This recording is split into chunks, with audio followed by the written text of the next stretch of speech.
This episode of Casual Compliance is brought to you by Changeling. Same creature, different shirt. Compare the pair. My name's Gramps and I'm with an Australian super fund. My name's Chili and I'm also with an Australian super fund. Because we're both going up that escalator, baby. Fuck. Welcome to Casual Compliance, a really niche Australian show where we talk about Magic the Gathering's most popular format, the Commander format. Mm-hmm. Everyone plays it, no one plays anything else. Standard is dead, except it's not. Thank God it's back. Yeah. We take the cards from the ban list, and not the game changer list yet, but once we run out of ban list cards, we'll be changing it. We'll see. And we talk about why the most casual format in Magic that is about socializing and being with your friends has a list of prescribed cards that you're not allowed to play with because the fun police keep you down. Commander Fun Police. Exactly. That's what it stands for, right? The CFP. So what we do is we look at those cards on a fun little spin wheel that's come back and it's staying back. We spin the wheel, we find out what card we're talking about. At the same time you find out, well, actually not the same time, it's about a month later. Well, it's also, if you've clicked on the video or downloaded the audio episode, the name of the card's in the episode title. Anyway, so you know before us what we're talking about today, so you get to see our reaction. It was a bit of a wet fart for Lutri because both of us know that card pretty well. And what we'll do is we'll talk about the card, why it's banned in the format. We'll kind of muse on if it can be unbanned or not. We'll go away, do some research, and then we'll come back and we'll reiterate the card. I'll explain why it's banned, and then Chili Bin will dunk on me with what he finds on Commander Spell list, and we'll decide. Spellbook? Spellbook. Yeah. Commander Spellbook. I mean, maybe. Sometimes I struggle. Like last time. Yeah. And then we'll decide, can the ban be reversed for parole? That's what we called it. Yeah. Which means, can the card go from the ban list to the game changer list? Can the card be fully unbanned? Yeah. Is it just all right in the current day and age? Mm-hmm. Or should it stay on the list forever because it's just not a good card? Mm-hmm. Not a good card as in like it's bad card, but as in like it's just too cracked for Commander. For a casual format where you're meant to be having fun with your friends. Yes. Coming from the guy who just upgraded his worst deck. Just made an insane level 4 bullshit. Sorry, bracket 4 nonsense bullshit. Just below 5. Yeah. Esper stacks. Thank you, Benny, for your help with that. But here's the thing. You've got a group of people where that would fit. Oh, yeah. And that's the thing is with the game changer list in the brackets, I can take what the deck does, give it to my mates and say, this is what I'm doing. Adjust accordingly, or I can play a different deck. Exactly. Welcome to Commander, baby. That's it. Welcome to Casual Compliance. If you like us, TikTok, Blue Sky, Gmail, casualcompliance@gmail.com. Mm-hmm. Spotify, YouTube, we're there. Come find us. Let us know what you think. We do read every comment. I try to reply to as many as I can. Let's get to the wheel. All right. Start recording. I cannot wait. Spin! Man, if it gives us the card of that missing episode, that'd be so exciting. I'm not going to tell you what the missing episode was, but I'm going to mention it every time now. Oh, this is really exciting. Okay. This week's episode is Jeweled Lotus. Oh my God. Yes! Sick. Oh boy. That's fucking exciting. All right. Here's an exciting one because we both know what this card do. Yeah. Up until this point, we've played games with Jeweled Lotus in it. I don't think either of us have ever run Jeweled Lotus. I don't know if I ever ran into a game with it. I definitely did. Yeah. I know our mate Alex had Jeweled Lotus in a deck. Yeah. I'm trying. I don't remember coming up against it. Anyway. So we'll find out what it does together. Jeweled Lotus, a fun little reminder for you. Jeweled Lotus is an artifact. It's mythic. Mm-hmm. It's 0 cost. Yep. Tap, sack Jeweled Lotus, add 3 mana of any one color. Spend this mana only to cast your commander. Yep. So, the commander card. The commander card. The fucking box art for Commander Masters collector boxes, I believe. The chase mythic. Yeah. Fucking ribbed for your pleasure. Jeweled Lotus printing.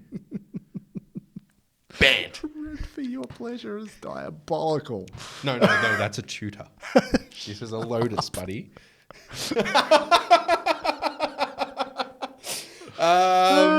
Fuck. You want to go straight into it?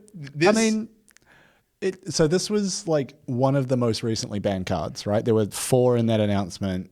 that led to the rules committee and the CAG getting imploded. Exactly. So it's relatively fresh in the mind. All I need to do is go to Twitter and look at everyone that sent a fucking death threat and be like, here's the argument. No, the rest of this episode is us like calling them out. Yeah, but you know what? Yeah, we should start naming and fucking shaming people that ruin stuff. This is going to be really interesting because I get to fully lean into the character. Here's some flavor text for you guys just to really get out there. I've seen my share of baubles, Minister. Whatever ostentatious bit of glitter you have there won't convince me to. Oh my, that's Emperor or Aurelian. AY. Really just lusting after this Lotus, huh? Yeah, Emperor Aurelian. Shut up. Remind me, legendary artifact or just artifact? Artifact. Cool. I mean, doesn't. Oh yeah. Oh wow. Yeah. I didn't think of that. I got some lines cooking. Alrighty, baby. It's Fast Mana episode. Let's get to research. Yes, because you know what? We could discuss it, but we both already know. So yeah. Look, I mean, it's such a recent one. Just as a reminder, it's Fast Mana. It comes out on turn 1, like for you. It's not a pre-game action, thank God. But it comes out on turn 1, basically goes into any commander deck, and it's just super zoom. You just go from the get-go, and it's $1 billion card. And not anymore. Now it's worth nothing because people get thrown them out. Here's the thing. Like, because it was so recently banned, I feel like I should remember the ban reason, but I don't. Oh, that's good. I don't remember the specific language they lent on, so I want to say it's just something to do with being able to cast high-cost commanders way sooner than you would otherwise be able to. Tinfoil hat goes on. The card was banned because the commander format panel sold off all of their Jeweled Lotuses. Oh, stop it. And they wanted to tank the market. Stop it. Secondary markets are bullshit. Anyway, let's get into research. Yeah, okay. Welcome back. I've just read something that's made me really angry. So this is going to be a really interesting episode. Jeweled Lotus. 0 cost. Artifact, mythic, from Commander CMR was just Commander Masters. No, just Commander. The first Commander Legends. Yeah, Commander Legends. Tap, sack Jeweled Lotus. Add 3 mana of any 1 color. Spend this mana only to cast your commander. Yep. Commander. With some very nice art from Elena Dana. Yeah. And some very pretty looking alternate art treatments. Yeah. One's very ribbed. Jeweled Lotus accelerates big commanders. So it was printed in 2020 in August. Banned in 2024, September. Jeweled Lotus accelerates big commanders, but also accelerates 4 to 5 mana commanders even more. And those have become increasingly powerful since 2020. It used to be that 5 cost cards. They were just big. Big, but now they're so mechanically heavy. Yeah. Often drawing cards or otherwise yielding value, they offset the disadvantage of Lotus. So Lotus only being able to cast your commander is fine when your commander Tatiova Benthic Druid, 5 cost, Simic and 3 generic, out turn 2. Which contributes to explosive starts, which are often difficult to catch up with.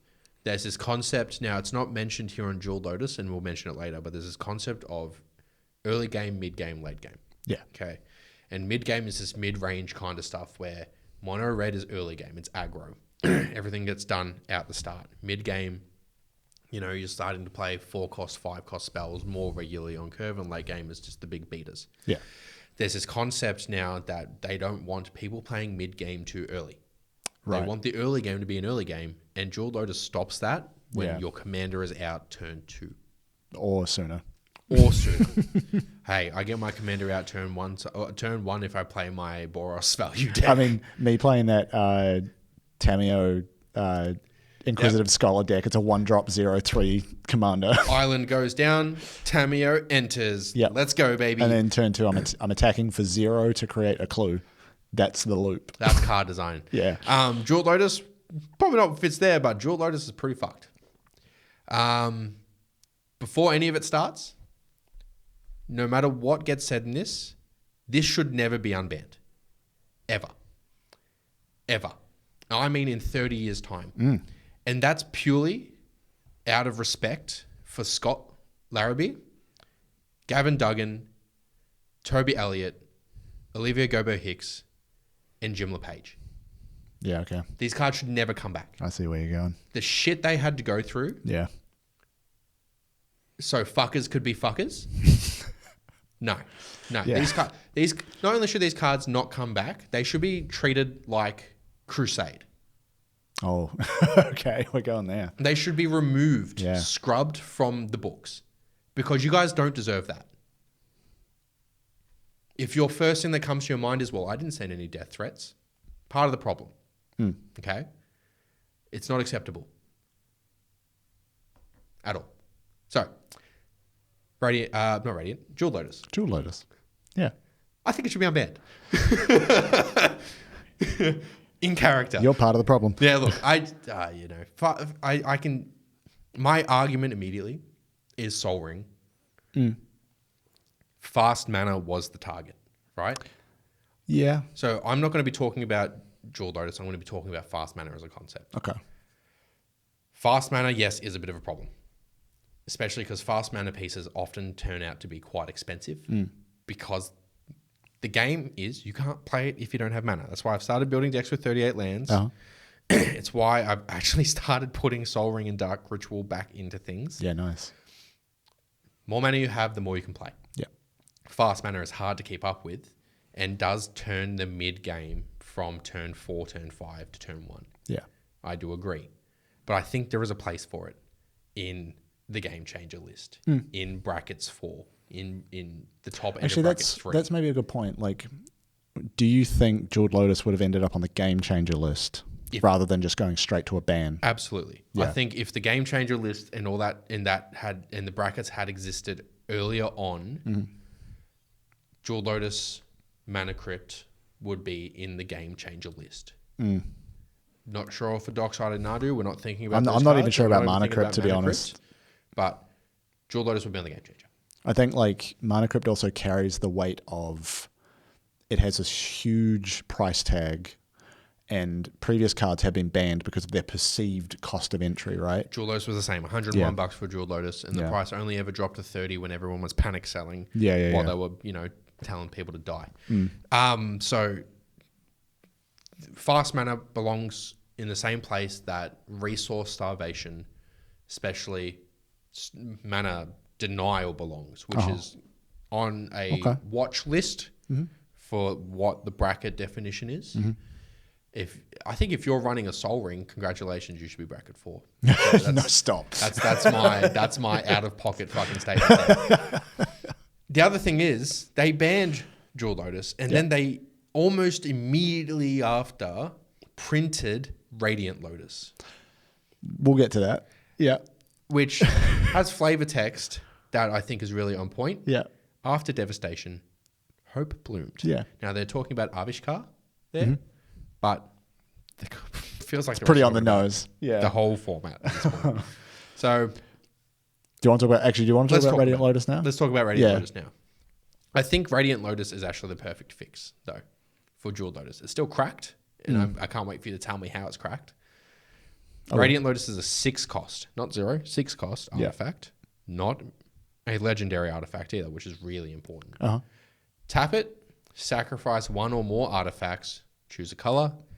Target player adds 3 mana of the chosen color for each artifact sacrificed this way. Yeah. It's almost like a perfect battle bond card. I was going to, like, hearing that, because it's a target player, if you were, for some reason, in the year 2025, running a deck that is concerned with mana burn, you could use this to hurt people. Yeah, absolutely. I think when I first saw this, I was like, this is going to get banned. But then I thought about it for a bit longer, and like that 6 cost is important.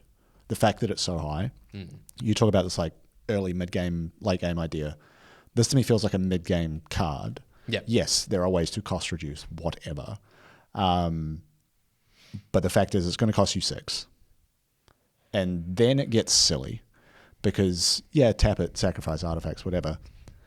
Like, I am this person. We've all played against people or played as one of these people that has decks that make a ton of artifact tokens, whether it's like clues, treasures, Academy Manufactor makes it go silly, and then this will let you generate a lot of mana. Yeah. I think the tap is there as a designed restriction. It's non-legendary, so if you copy it, you've got multiple usages of that. you run something that untaps artifacts. There's ways around any restriction. Yeah. So I don't think that's a reason to ban it. You know what deck that goes into though? Yep. The Radiant Lotus. The perfect deck for it is Yorlok of Scorch Thrash. What the hell is that? It's a Jund commander. Okay. I love it so much. It's a what did they change Vyashinas into? Lizards? Yeah. I think. Shaman for Jund and a generic, so 4 cost. Vigilance. A player losing unspent mana causes that player to lose that much life. Yeah. Perfect. That'd be so fun. And it's got 1 tap. Each player adds Jund. Yeah. And then you just have a ton of artifact generation in there. You build around Radiant Lotus, find a way to tutor that out. And then your entire, and maybe there's other cards that do a similar thing of like giving people mana. But then your entire play pattern is like, I'm going to give you mana, and unless you can figure out something to do with it in that moment, you're going to take damage. Yep. That sounds like a fun challenge in terms of building a deck. It's not the old idea of mana burn, which is like you're just going to take damage from not using everything. It's more like, here, do something with this. Oh, you can't? No. Whoops. So yeah, Radiant Lotus, like I've gone back and forth on it since it was first revealed. At first blush, I was like, this card is fucked. Yeah, that's true. Why have they done this? Yeah, because I thought about my Tivit deck or this new like Tameo Clue deck that I've built, both of which can generate a lot of, and even Vahan Goldwaker, like all 3 of those can generate a lot of artifact tokens very quickly. Really quickly. But again, it's like supposed to be a once per turn cycle kind of thing because it's got the tap. I think what's interesting is like the 6 cost part of the Radiant Lotus is almost become a Radiant Lotus episode, but like that, I think Radiant Lotus is an example of Jeweled Lotus done right. Yeah. Jeweled Lotus probably was meant to be fast mana when fast mana was more acceptable. Radiant Lotus benefits the more you have down to remove as well. Yeah. Don't forget that. Like Radiant Lotus is quite good. I think Radiant should be on the game changer list. Yeah. Radiant Lotus lets you benefit for removing more artifacts from your battlefield. Yeah, because you get 3 times the amount of mana. Exactly. Yeah. And you can remove as many as you want. The difficulty there it does the same because I'm thinking of its cost. Jeweled Lotus was 0 cost. Yeah. 3 mana, but you had to sacrifice the Jeweled Lotus. Yes, there's ways to duplicate it, all the rest.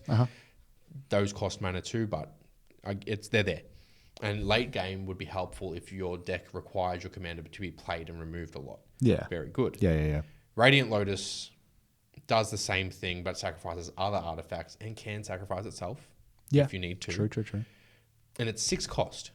Whereas something like Timeless Lotus and Gilded Lotus both are 5 cost. Timeless taps for Wooburg. Yes. Gilded taps for 3 of any one color consistently without being removed. Yeah. So it's this interesting dial of what are the costs of the fast mana, or I guess you wouldn't call it fast mana at 5 cost or 6 cost, but what are the costs of the consistent mana artifacts now? Yeah. Sitting around that 5-6 cost mark. Yeah.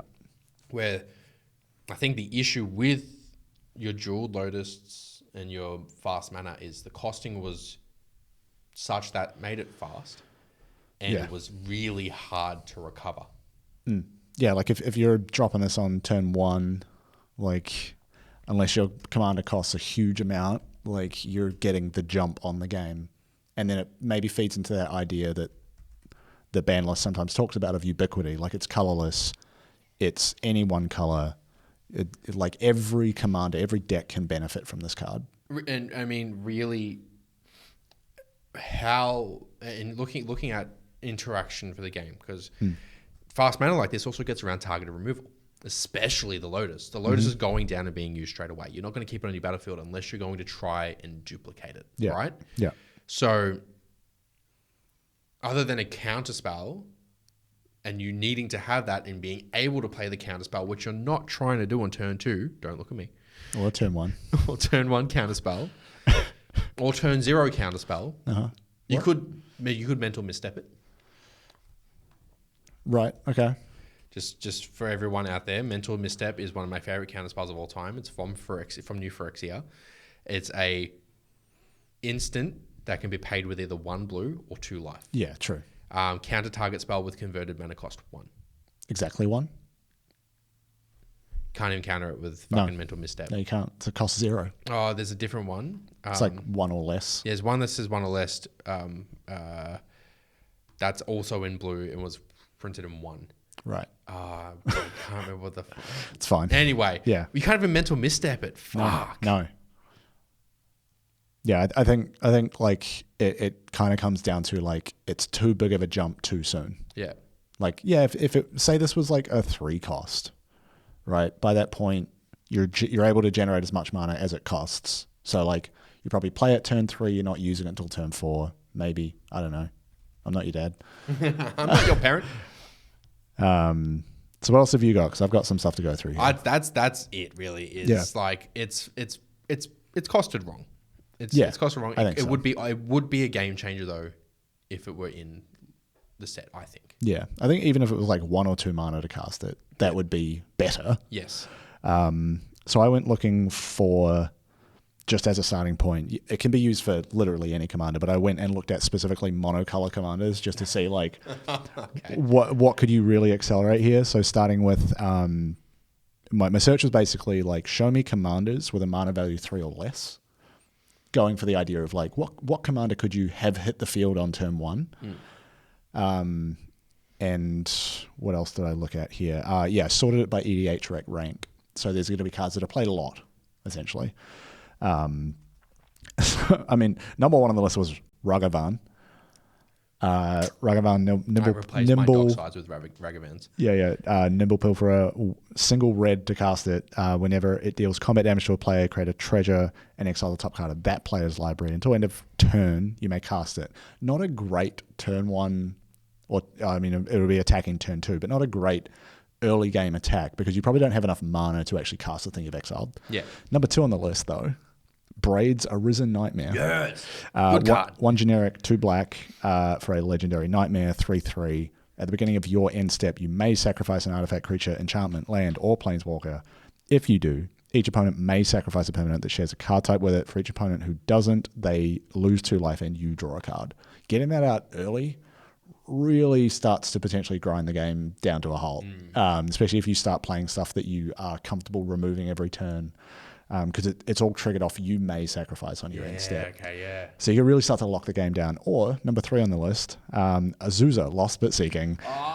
Yeah, 2 generic, 1 green. Good one. Yeah, for a legendary human monk, 1/2. That's so... You may play 2 additional lands on each of your turns. That's the fucking fastest mana. Turn 1, 3 lands down. Yeah. Fuck. Imagine a world where you build Azusa with a Jeweled Lotus and then like a really high land count and do a bunch of like landfall nonsense, right? Like, turn 1, you've got 3 lands down. Turn 2, 6. Yep. Like, you're going to get out of control very quickly. Then you won't have a hand. We spoke about this in the hidden episode. Yeah, you can get some fucking card draw happening. It's fine. Shit out there. And then I went looking at mana value greater than 3. Yep. I'm just going to give you number 1. Sir Conrad the Grim. Oh, yep. Now, 1 black. 2 black, 3 generic. 2 black, 3 generic. Yeah, so 5 cost total, so you could then get this out, turn 2, unless you've got some other acceleration in there. Turn 1. Dark Ritual.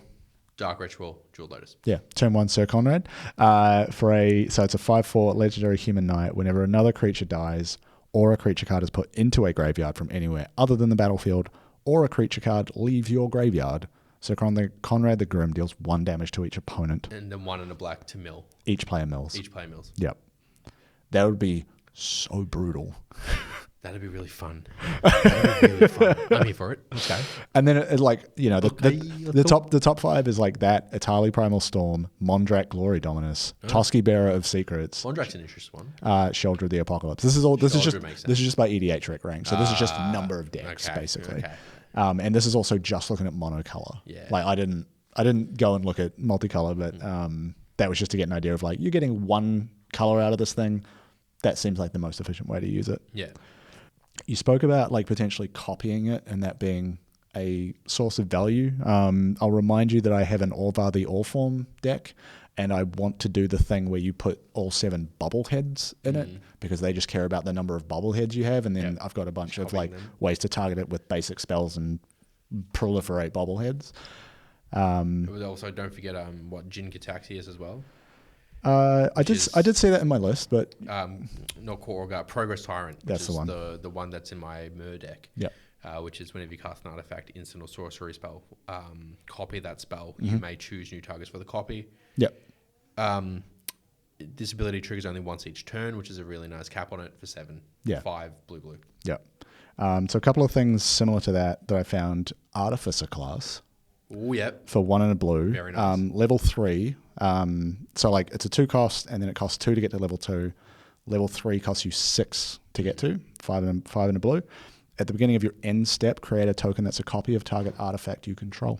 So as long as you keep one on the field, you can just be creating one every turn. Creating more. What is it? Metallurgic Summons? Not Metallurgic Summons, which is the one that you win when you have 8 of the same artifact down. I'll get to that. Cool. Court of Ventress, 2 generic and 2 blue for an enchantment. When it enters the battlefield, you become the monarch. At the beginning of your upkeep, choose up to 1 other target enchantment or artifact.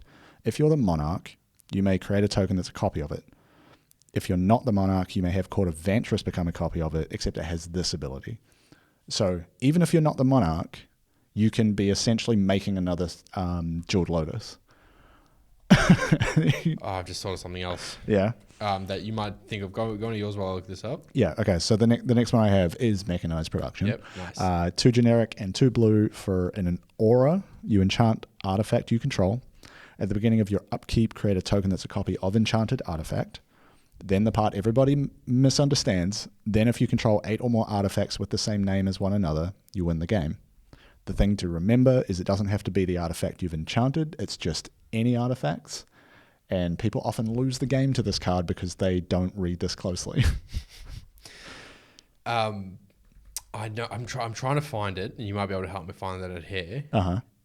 There's a card that lets you have all the activated abilities of artifacts in the graveyard. Oh, I know. There's Marvin. That's only creatures. Yeah. And it might be only creatures, because Marvin Murderous Mimic is what I thought of as well, and Agatha's Cauldron as well, but it wasn't either of those because they're only creatures. So it might be locked to creatures, but I'm thinking, because if that exists, then you could sacrifice the Jeweled Lotus on turn 1 and then just have it again later in the game if you have it down. Let me see if I can find this. What are you searching?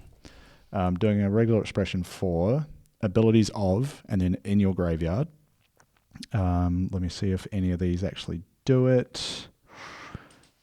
Okay, I think I found what you're looking for. Trazyn the Infinite from 40k. That's the one. It's a 4/6 legendary artifact creature, Necron, for 4 black. It has Death Touch, but it has Prismatic Gallery. As long as Trazyn the Infinite is on the battlefield, it has all activated abilities of all artifact cards in your graveyard. Yep, that's the one. Yep. I knew it existed, but it's still a sacrifice ability. So like if you've got something that lets you bring creatures from the creatures into the battlefield into the graveyard, they come back. Like there's that deck. Yep, that's that deck entirely. That's pretty the Necron good. deck was so good. Let's just Now I want to show you the thing that made me lose my mind. So there's a card that I think I have this in a deck somewhere, and I feel like people sleep on it. Prototype Portal. It's a 4-cost artifact with imprint. Oh, shit. When Prototype Portal enters the battlefield, you may exile an artifact card from your hand. X and tap, create a token that's a copy of the exiled card. X is the converted mana cost of that card. So for the low price of tapping this card, you will just get a Jeweled Lotus. Far out. Imagine Jeweled Lotus and Panoptic Mirror in the same thing as well. Oh. Wow. Yeah, I saw I think I might have that in Orvar. It might be another deck entirely. I think I have that in there to maybe create copies of Isochron Scepter, which is really disgusting. That's amazing. That's outstanding. I love that. But yeah, these are all just like silly ways you could play Jeweled Lotus. It's nothing to do with its ban reason. Here's the thing, okay? We understand the ban reason. Again, it's fast mana. Yeah. Fast mana is hard to recover from. In a world where everything went the way it should, this could be a game changer. Yeah. This could go on the game changer list, be regulated, be one of those ones where you converse. People are treating it like that now. That's fine. You can do that. That's rule 0, baby. That's what Commander is. Yeah. Hey, bracket talk. This is my bracket 4 deck. It's got a Jeweled Lotus in it because it was banned, but I still want to play it. And also, I have a card I can swap out for it if that's not cool. Exactly. I will just put in a forest. Yeah. It's one of those ones, yeah. I'm not going to be opposed to play with someone that's running a Jeweled Lotus if they talk about it. Mm-hmm. Less likely to, because I do like the ban list and the prescription of that. I think it does create, exciting deck design, and I'm not a big fan of fast mana. But I wouldn't be opposed to it. But because of everything that happened, I think this should never leave the list, because all it does is reward people. There's not going to be a statute to limitations on time. Because someone will be emailing the CFP every day. I guarantee it. Just demanding they unban it, and it was unfairly banned. I think you could say that about all 4 that were done in that round. And like this whole policy of you can't stop bad actors being as part of brackets, yeah, that's fine. But we can also not reward bad actors. Yeah. Like, you can't stop all bad actors. That's the thing you actually can control. You can control rewarding them, and unbanning of these cards rewards bad actors and lets them know that what they did was okay. Yeah, it legitimizes terrible behavior. Exactly. And we are not going to be a part of that. No. So it stays banned. Yeah. Doesn't even go on the game changer list. No. Doesn't belong there. No. And you know what? I think, everyone knows where we are. I'm not going to say it again. I think the end of this episode is just remembering the effort put into the Commander by the team that we have now is always really appreciated, and they're going to be making some hard decisions. If they take them off the game changer list, if they take them off the ban list, put them into the game changer list, that's their decision. Yeah. I do support them. But there's also people on the CFP that were on the rules committee and the CAG before it. Exactly. So they will be part of that conversation. Exactly. And so they would have had the threats lobbed to them. Mm-hmm. I respect their decision no matter what it is. Mm-hmm. I don't respect the way everyone went about it. No. So the end of this is just remembering Scott Larrabee, Gavin Duggan, Toby Elliott, Olivia Gerber-Hicks, Jim LePage, but then also Adam Styborski, Charlotte Sable, Rachel Agnes, Shivan Bat, Dequan Watson, Rachel Weeks, Gregory Sablin, Elizabeth Rice, Rebel, Benjamin Wheeler, and Tim Willoughby as well. The CAG before they went. You guys deserve better, and I hope that, going forward, Magic is what you guys wanted it to be. So, thank you for watching, I guess, everyone. Appreciate it. And I'm okay leaning heavy into it. We're still recording, so I'm going to say this as well. Oh, wait. Yeah. If you disagree with I don't mind if you disagree that this card can be on the game changer list. I understand my perception. My impression is it's coming from a purely punitive state of the people that did the bad thing. I think we need to be forcing bad actors out more as much as we can, which means that, yes, everyone gets the punishment for the bad actor. If you disagree with that, that's fine. But if your mindset immediately goes to, I didn't send a death threat, or if your mindset goes, that happened in the past, oh, well, get over it. Or if you just think, oh, yeah, no, they shouldn't have banned it. It was their mistake. It was their fault. Unfollow us. Unsubscribe to us. Go away. Or let me know in the comments that you disagree with me, so I can block you and ban you straight away. Get out of here. Yeah. Sometimes it's nicer when you make yourself known, so we can get rid of you from our community. Oh, I love blocking people, dude. It's fucking nice. Yeah. And it's a good check for your mental health. If you do like our content and people are annoying, just block people. Yeah. We support you. Yeah, you don't owe them your time and effort. Just stop acknowledging them. You don't owe people shit. No. Every country has a list of mental health support if things are getting tough. Find your local mental health support list, and if you can't, there's always aggregates online as well. Most countries have a form of lifeline. Go to them. Thanks.